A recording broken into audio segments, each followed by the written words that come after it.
जय श्री कृष्णा।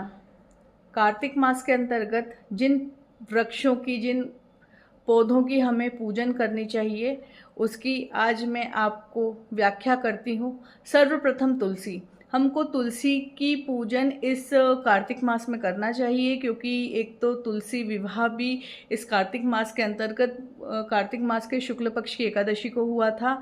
इसलिए हमको विशेष करके कार्तिक मास में तुलसी जी को दीपदान जरूर करें।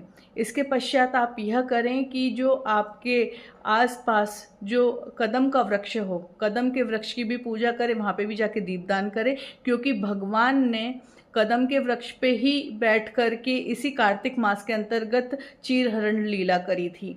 और इसके साथ में आपको करनी है आंवले के वृक्ष की पूजा, क्योंकि कार्तिक मास के शुक्ल पक्ष की नौमी तिथि को अक्षय नवमी आती, जिसको हम आंवला कहते हैं, और आंवले का प्रादुर्भाव ही उसी दिन हुआ था भगवान के द्वारा। तो इस वृक्ष की भी पूजा बहुत ही लाभकारी होती है। तो प्रत्येक सौभाग्यवती स्त्री को यह आंवले के वृक्ष की पूजा करनी है। पुरुष जनों को भी साथ में वृक्ष की पूजा करनी चाहिए, और हमको कदम के वृक्ष की पूजा करनी चाहिए। और हो सके तो तुलसी में नित्य प्रतिदिन आप सुबह शाम दीप जरूर जलाएं। और दीप दान करने का जो समय रहता है वो सूर्य अस्त होते ही होता है, क्योंकि जैसे ही सूर्य अस्त होता है, क्योंकि यह जो समय रहता है ना ज़्यादा मतलब ठंडी रहती है, ना ज़्यादा गर्मी रहती है, ना ज़्यादा हवा चलती है, ना बारिश आती है। जब आप दीप प्रज्वलित करते हो तो ये बहुत ही सुंदर दिखता है।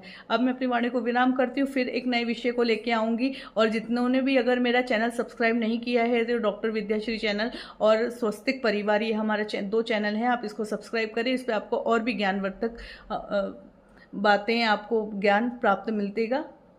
आप सभी को जय श्री कृष्णा।